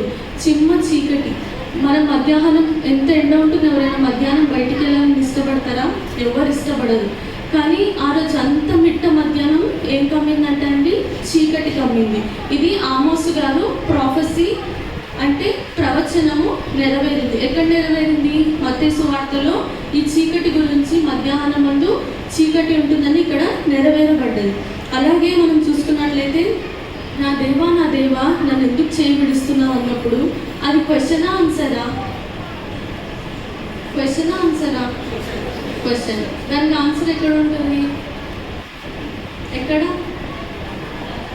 యోహాను 3:16. యోహాను సువార్త 3:16. దేవుడు లోకమును ఎంతో ప్రేమించెను, కాగా ఆయన తన అద్వితీయ కుమారునిగా పుట్టినవాని యందు విశ్వాసముంచు ప్రతివాడు నశింపక నిత్య జీవం పొందినట్లు ఆయనను అనుగ్రహించెను. ఆయన లోకంలో ఉన్న ప్రతి ఒక్క బిడ్డని ఆయన ప్రేమిస్తున్నాడు. అందుకే తన సొంత కుమారుని ఇవ్వడానికి ఆయన వెనుక తీయలేదు. మన కొరకు, మన పాపాల కొరకు ఆయన ఏం చేశాడు? నిందలు అనుభవించాడు, కొట్టింపబడ్డాడు, ఉమ్మవేయబడ్డాడు. కానీ దినాన మనం సిద్ధంగా ఉంటామా? ఎవరైనా కొడితేనే ఎందుకు కొట్టినావు అని మనం రివర్స్ అడుగుతాం. కానీ దేవుడు ఒక్క మాట కూడా ఎవరు ననలేదు. కానీ 4వ మాట, ఆయన వేదనతో, శ్రమలు, దుఃఖము, ఆయన శరీర బాధ, మనోబాధ, ఆత్మీయ బాధ పూర్వకంగా ఆయన 4వ మాట అన్నాడని వ్రాయబడి ఉంది. రోమా 8:31-32. రోమా 8:31-32. ఇట్లుండగా ఏమందుము, దేవుడు మన పక్షముననుండగా మనకు విరోధి అవడు. తన సొంత కుమారుని అనుగ్రహించుటకు వెనుక తీయక మనందరి కొరకు ఆయనను అప్పగించిన వాడు ఆయనతో పాటు సమస్తమును మనకు ఎందుకు అనుగ్రహింపడు? తన సొంత కుమారుని అనుగ్రహించుటకు ఎవరు వెనుక తీయలేదండి? యేసు ప్రభు తన సొంత కుమారుని అనుగ్రహించుటకు వెనుదీయలేదు. నీకు సొంత కుమారుడు ఉన్నప్పుడు దేవుడు బలి ఇవ్వమంటే ఎంతమంది ఇస్తారండి? ఇక్కడ ఎవరు ఇవ్వలేం కదా. కానీ ఆయన ఏం చేస్తాడు? యెహోవా దేవుడు ఆయన సొంత కుమారుని మనందరి కొరకు శిలువ యాగమై ఈ దినాన మనం పాప క్షమాపణ రక్షణ పొందుతున్నామంటే అది కేవలం ఆయన చేసిన త్యాగమే కదా. ఎవరైనా మనల్ని ఇంత ప్రేమిస్తున్నారని మనం చెప్తాం. ఎప్పుడు చెప్తాం? వాళ్ళు మన కోసం ఏదైనా చేస్తే, అబ్బా వీళ్ళు నా కోసం ఇంత చేశారు, నేనంటే ఎంత ఇష్టమో వాళ్ళకి అని మనం అప్పుడు అంటాం. కానీ యేసుక్రీస్తు అందరికంటే పెద్ద గిఫ్ట్ మనకి ఇచ్చారు కదా. మన కోసం ఎవరైనా చనిపోతారా? చనిపోరు. ఎవరైనా కొట్టించుకుంటారా? మన కోసం కొట్టించుకోరు. కానీ యేసుక్రీస్తు ఏం చేశాడండి? మన కోసం చనిపోయి తిరిగి లేచాడు. అంత గొప్ప ప్రేమ ఎవరైనా చూపించగలుగుతారా? మనకి ఎవరు చూపించలేరు. ఈ నిమిషం ప్రేమిస్తారు, ఈరోజు ప్రేమిస్తారు, కానీ నెక్స్ట్ డే ఎవ్వరు సేమ్ లవ్ చూపించలేరు. కాబట్టి యేసుక్రీస్తుని మనం సొంత రక్షకుడిగా మనము స్వీకరించాలండి. ఇదే రోమిలో ఉన్నట్టు తన సొంత కుమారుని అనుగ్రహించడం ఆయన వెనుక తీయలేదు కదా. మనం అబ్రహాముని కూడా చూసుకుంటే తన సొంత కుమారుడైన ఇస్సాకును బలిగా ఇవ్వన్నప్పుడు ఆయన వెనుక తీసాడా? తీయలేడు. ఆయన ఆదికాండము 22:12. ఆదికాండము 22:12. అప్పుడు ఆయన ఆ చిన్నవాని మీద చేయి వేయకము, అతని ఏమీ చేయకము, నీకు ఒక్కడై ఉన్న నీ కుమారుని నాకు ఇయ్య వెనుదీయకు కనుక నీవు దేవునికి భయపడవద్దని ఇందువలన నాకు కనబడుచున్నదనను. తన సొంత కుమారుని దహన బలిగా ఇచ్చేటప్పుడు ఏమంటున్నాడండి యెహోవా దేవుడు? ఆ చిన్న కుమారుని మీద చేయి వేయొద్దు.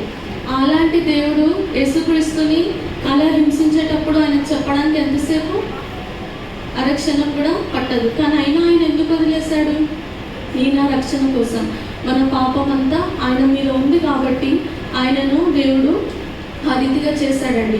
అలాగే మనం చూసుకున్నట్లయితే మనకిద్దరు పిల్లలు ఉన్నారనుకోండి, మనము బలంగా ఉన్న వారితో ఎక్కువ ఉంటామా, బలహీనంగా ఉన్న వారి గురించి ఎక్కువ జాగ్రత్త తీసుకుంటామా? బలహీనులు ఉన్న వారి గురించే కదా. మన దేవుడు బలవంతుడు, మనమందరం బలహీనులమే కదా. ఆయన తన కుమారుని కంటే మనల్ని ఎక్కువ ప్రేమించాడు కదా. ఆయన కుమారుని కంటే మనల్ని ఎక్కువ ప్రేమించినందుకే మనం ఈ దినాన రక్షణ పొంది ఉన్నాం. మనం చూసుకున్నట్లయితే చీకటి దేనికి సాదృశ్యము? పాపం. ఆయన సృష్టి ఆయనను చూడలేకపోయింది, తట్టుకోలేకపోయింది. మనం ఇంకోటి చూసుకుంటే ఆయన ఉగ్రతకు సాదృశ్యం.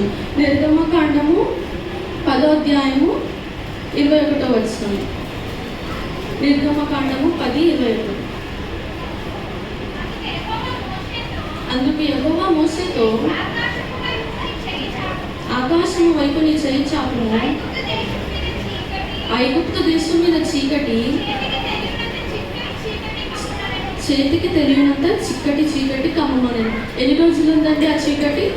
3 days కదా. 3 రోజులు చిమ్మ చీకటి.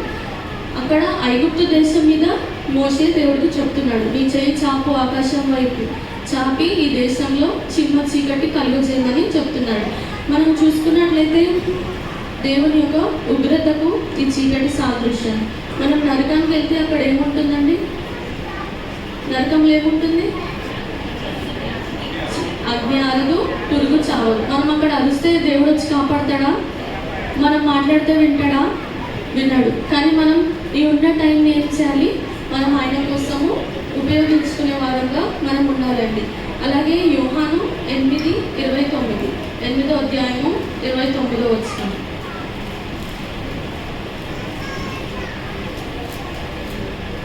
నన్ను పంపినవాడు నాకు తోడై ఉన్నాడు, ఆయనకి ఇష్టమైన కార్యము నేను ఎల్లప్పుడూ చేయుదును కనుక ఆయన నన్ను ఒంటరిగా విడిచిపెట్టలేదని చెప్తాను. యేసుక్రీస్తు ఏం చెప్తున్నాడండి తండ్రి అయిన దేవుని గురించి? ఆయన నన్ను పంపి ఉన్నాడు, నాకు ఆయన తోడుగా ఉన్నాడు, నన్ను ఆయన ఎప్పుడూ ఒంటరిగా విడిచిపెట్టడం చెప్తున్నాడు. ఇంకా 4వ మాటలో మనం చూసుకుంటే, నా దేవా నన్ను ఎందుకు, నా చెయ్యి ఎందుకు నువ్వు విడిచితివని అన్నాడు. నిజంగానే యేసుక్రీస్తు వారి చేతిని తండ్రి అయిన దేవుడు విడిచాడా? విడిచాడు. ఎందుకు? కొద్ది క్షణాలు ఆయనని ఎడబాపేమో. ఎడబాపు అంటే ఏంటి? ఒక నదిలో ఒక రెండుట, ఎడబాపుట. కానీ అక్కడ తండ్రి అయిన దేవుడు యేసుక్రీస్తుని కొద్ది క్షణాల వరకు ఆయనను ఎడబాపడు. ఎందుకు? నీ చేయి నా చెయ్యి దినాన పట్టుకోవడానికి. ఆయన చెయ్యి వదిలేసి పట్టుకుంటాడు. కానీ మనం ఒకసారి దేవుడి చేయి వదిలేస్తే మళ్ళీ పట్టుకుంటామా? దేవుడు మళ్ళీ పట్టుకుంటాడా? నువ్వు చేసిన పాపాలను తిరిగి ఆయన క్షమిస్తాడు. కానీ అదొక లిమిట్ వరకే. నీకు తెలుసు అది తప్పు, నీకు తెలుసు అది పాపం, నువ్వు అయినా చేస్తున్నావంటే తెలిసి కూడా చేస్తే దేవుడు క్షమిస్తాడా? క్షమించడు. నీకు తెలియకుండా చేస్తే దేవుడు క్షమిస్తాడు. నీకు తెలిసి కూడా ఇది తప్పని తెలిసి నువ్వు అయినా అదే పాపం అదే చేస్తే దేవుడు క్షమించడండి. అలాగే మనం చూసుకున్నట్లయితే కీర్తనలు 94వ అధ్యాయము 14వ వచనం. కీర్తనలు 94:14. యెహోవా తన ప్రజలను ఎడబాయివాడు కాడు. మనం ఈ పరిశుద్ధ గ్రంథంలో చూసుకున్నట్లయితే ఆయన ఎడబాపుతాడు, యోబుని కూడా ఎడబాపుతాడు. కానీ తర్వాత ఆయన ఏ రీతిగా చేశాడంట? దేవుడు సువర్ణం వల్లే ఆయనని చేశాడంట. అలాగే మనం చూసుకున్నట్లయితే సంసోనుని మనం చూసుకుంటాం. ఆయన కూడా దేవుడు ఆయనని ఎడబాపుతాడు. ఆయనకు తెలిసిన దేవుడు ఎడబాపడని తెలియలేదు, కానీ ఆయనను కూడా దేవుడు ఎడబాపడు. ఎందుకు? మనం ఒక పాపం చేసామంటే అది కేవలం ఒక సర్టన్ ఆఫ్ టైం వరకే. నువ్వు తిరిగి చేసావంటే దేవుడు నిన్ను కూడా ఎడబాపుతాడు. అలాంటిది తండ్రి అయిన దేవుని ఎడబాపినప్పుడు ఆ ఎడబాపు గుండంలో మనం వెళ్ళొద్దని దేవుడు తండ్రి అయిన దేవుడిని ఎడబాపడండి. కానీ ఇక్కడ వచనంలో చూసుకుంటే యెహోవా తన ప్రజలను ఎడబాపువాడు కాడు, మనని ఎడబాపి దేవుడైనా కాడు. అలాగే రోమా 8:39 వచనం, 8వ అధ్యాయం 39వ వచనం.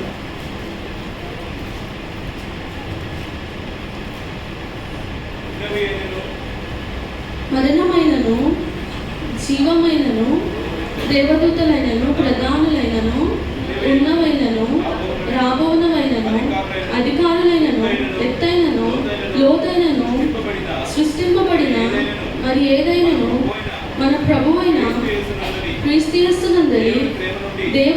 నుండి మనలను ఎడబాప నేరవని రూఢిగా నమ్ముచున్నాను. ఆయన తన ప్రజలని ఎడబాపువాడు కాడు. అలాగే మనం ఇక్కడ చూస్తుంటే క్రీస్తు ప్రేమ నుండి మనలను ఎవ్వరూ ఏమీ చేయలేరు. ఆయన ప్రేమ నుంచి మనల్ని ఎవరు దూరపరచలేరు. ఎందుకు? ఆయన ప్రేమ ఈ లోకంలో ఉన్న వారందరి ప్రేమ కంటే ఆయనది గొప్ప ప్రేమ కాబట్టి ఆయన ప్రేమ నుంచి మనల్ని ఎవ్వరూ ఎడబాయలేరు. అలాగే హెబ్రీలు 13వ అధ్యాయము 5వ వచనం. హెబ్రీ 13:5. నిన్ను ఏమాత్రము విడవను, నిన్ను ఎన్నడూ ఎడబాయను. దేవుడు మనను ఎన్నడూ విడువడు, ఎన్నడూ ఎడబాయడు. అలాగే మనం చూసుకున్నట్లయితే తండ్రి తన కుమారుని నిమిత్తము అతను చేయి విడిచాడు. కానీ మనం ఆయన నిమిత్తం ఏం చేయాలి? ఏం చేయాలండి ఆయన నిమిత్తం మనము? మనం 1 పేతురు 4:14 క్రీస్తు నామమును నిమిత్తము మీరు నింద పాలైన మహిమా స్వరూపి అయి ఆత్మ అనగా దేవుని ఆత్మ మీ మీద నిలుచుచున్నాడు కనుక మీరు ధన్యులు. మనం క్రీస్తు నిమిత్తం ఏమవ్వాలి? నిందల పాలవ్వాలి. ఎందుకంటే ఆయన ఆత్మ మన మీద ఉంది కాబట్టి మనము ధన్యులము. ఆయన నిమిత్తం ఏమవ్వాలి? నిందల పాలవ్వాలి. అలాగే మార్కు 10:29. మార్కు సువార్త 10:29.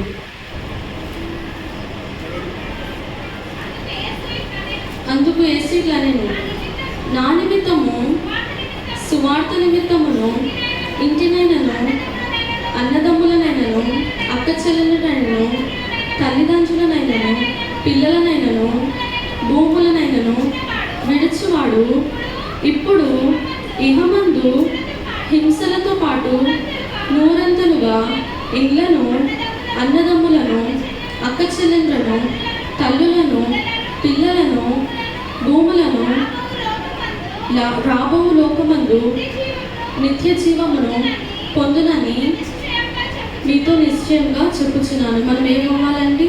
ఆయన నిమిత్తము బంధువులనైనను ఏది ఉన్నాయనను విడిచిపెడితే మనకి నూరంతల ఆశీర్వాదము దేవుడు ఇస్తాడండి.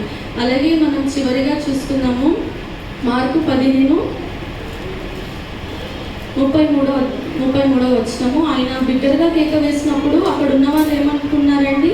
ఈయన ఏలియాను పిలుచుచున్నాడు. మధ్యాహ్నం మొదలుకొని 3 గంటల వరకు ఆ దేశమంతటను చీకటి కమ్మెను. 3 గంటలకు యేసు ఎలోయి ఎలోయి లామా సబక్తాని అని బిగ్గరగా కేక వేసాను. ఆ మాటకు నా దేవా నా దేవా నన్ను ఎందుకు చేయి విడిచితివని అర్థము. దగ్గర నిలిచిన వారిలో కొందరు ఆ మాటలు విని అదిగో ఏలియాను పిలుచుచున్నాడని అనేది. మనం ఈ దినం కూడా వాక్యం వినేవారిగా ఉన్నాం కానీ మర్చిపోయేవారిగా ఉన్నాం. అవి మన హృదయంలో ఉన్నాయి కానీ అనుసరించలేకపోతున్నాం. మన మనసులో ఉన్నాయి కానీ దాని ప్రకారం మనం జీవించలేకపోతున్నాం.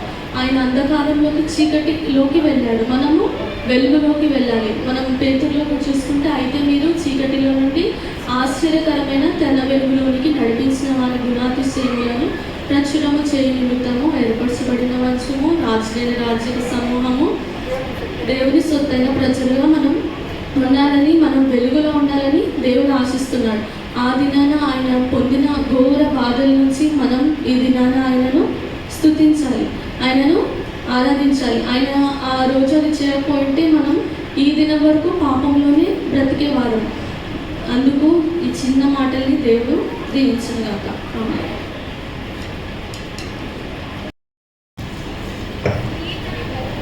స్త్రీ తన గర్భమున పుట్టిన బిడ్డను కరుణింపకుండా తన చంటి పిల్లను మర్చున వారైనా మర్చుదురు కానీ నేను నిన్ను మరువని అంటాడు. అంటే తల్లి తండ్రి కానీ మర్చిపోతారు కానీ నేను నిన్ను మరువని అంటాడు.